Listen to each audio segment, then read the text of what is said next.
আসসালামু আলাইকুম। বাংলাদেশ বেতার গোপালগঞ্জ। খবর পড়ছি প্রদ্যোৎ রায়। নড়াইলের লোহাগড়া উপজেলার নোয়াগ্রাম ইউনিয়নের ছত্রহাজারী এলাকা আজ সকালে পরিদর্শন করেছেন নড়াইল ২ আসনের সংসদ সদস্য আতাউর রহমান বাচ্চু।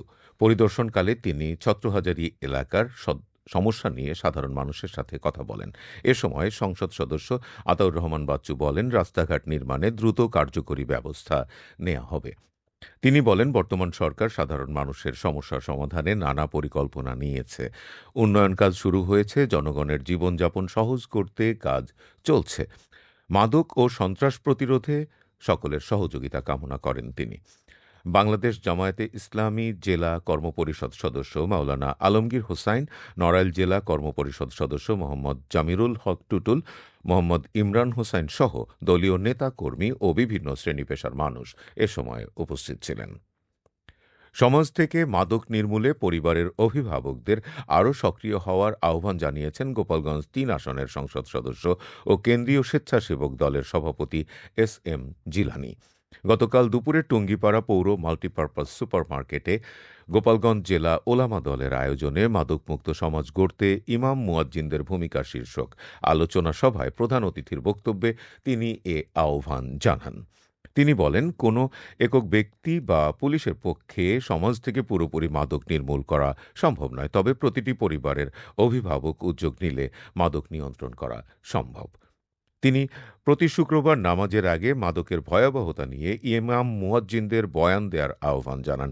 এতে মসজিদে আসা বিভিন্ন শ্রেণী পেশার মানুষ সচেতন হবে এবং মাদক বিরোধী সামাজিক আন্দোলন আরও শক্তিশালী হবে বলে মন্তব্য করেন তিনি।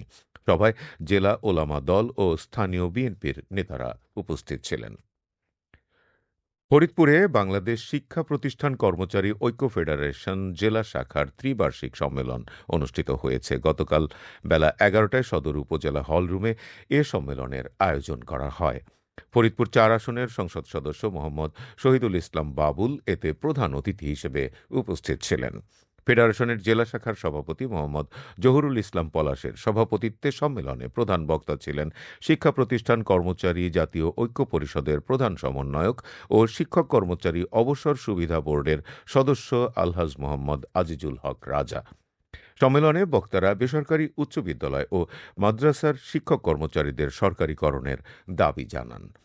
এ বিষয়ে সরকারের কাছে দ্রুত কার্যকর পদক্ষেপ নেয়ার আহ্বান জানান তারা। সম্মেলনে কেন্দ্রীয় ও জেলা পর্যায়ের বিভিন্ন সংগঠনের নেতৃবৃন্দ উপস্থিত ছিলেন। এতে জেলার বিভিন্ন বেসরকারি ও এমপিওভুক্ত উচ্চ বিদ্যালয় ও মাদ্রাসার শিক্ষক কর্মচারীরা অংশ নেন। সাংগঠনিক ঐক্য শক্তিশালী করার লক্ষ্যে নড়াইলের লোহাগড়ায় জাতীয়তাবাদী কৃষক দলের পরিচিতি ও আলোচনা সভা অনুষ্ঠিত হয়েছে। গতকাল বিকেলে লোহাগড়া সরকারি পাইলট উচ্চ বিদ্যালয়ের হলরুমে উপজেলা ও পৌর কৃষক দলের উদ্যোগে এ সভা অনুষ্ঠিত হয়। উপজেলা কৃষক দলের সদস্য সচিব মেজবাউদ্দিন পারভেজের সভাপতিত্বে সভায় প্রধান অতিথি ছিলেন নড়াইল জেলা কৃষক দলের আহ্বায়ক ও বিছালী ইউনিয়ন পরিষদের চেয়ারম্যান মোহাম্মদ হিমায়েত হুসাইন ফারুক। সভায় বক্তারা কৃষকদের ন্যায্য অধিকার প্রতিষ্ঠা ও তাদের সুখে দুঃখে পাশে থাকতে সংগঠনের সকলকে আরও ঐক্যবদ্ধভাবে কাজ করার আহ্বান জানান। একই সঙ্গে জনসম্পৃক্ততা বাড়ানোর ওপর গুরুত্বারোপ করেন তারা। সভায় বিএনপি ও কৃষক দলের বিভিন্ন পর্যায়ের নেতারা উপস্থিত ছিলেন। খেলার খবর ফুটবল।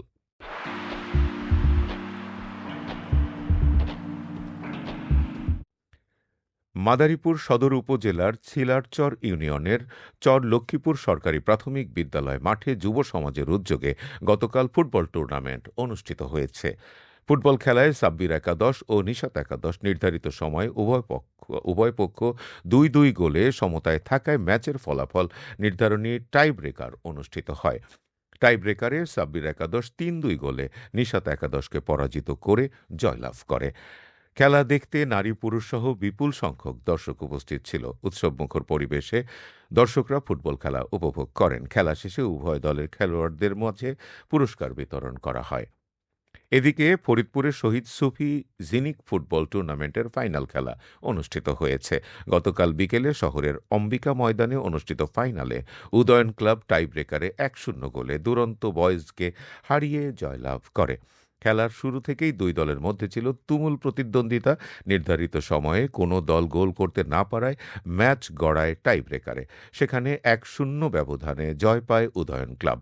খেলা শেষে বিজয়ী ও রানার আপ দলের মধ্যে পুরস্কার বিতরণ করেন করিম গ্রুপের কর্ণধার আলহাজ মোহাম্মদ জাহাঙ্গীর মিয়া। এ সময় ৫০ জন খেলোয়াড়কে বিশেষ সম্মাননা এবং টুর্নামেন্টের সর্বকনিষ্ঠ খেলোয়াড়কেও পুরস্কৃত করা হয়। সবশেষে আবহাওয়া।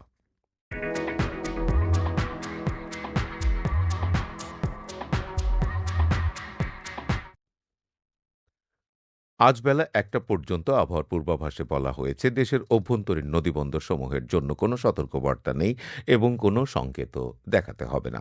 খবর শেষ হলো। আমাদের পরবর্তী খবর প্রচারিত হবে আগামীকাল সকাল ৮টা ৩০ মিনিটে বাংলায়।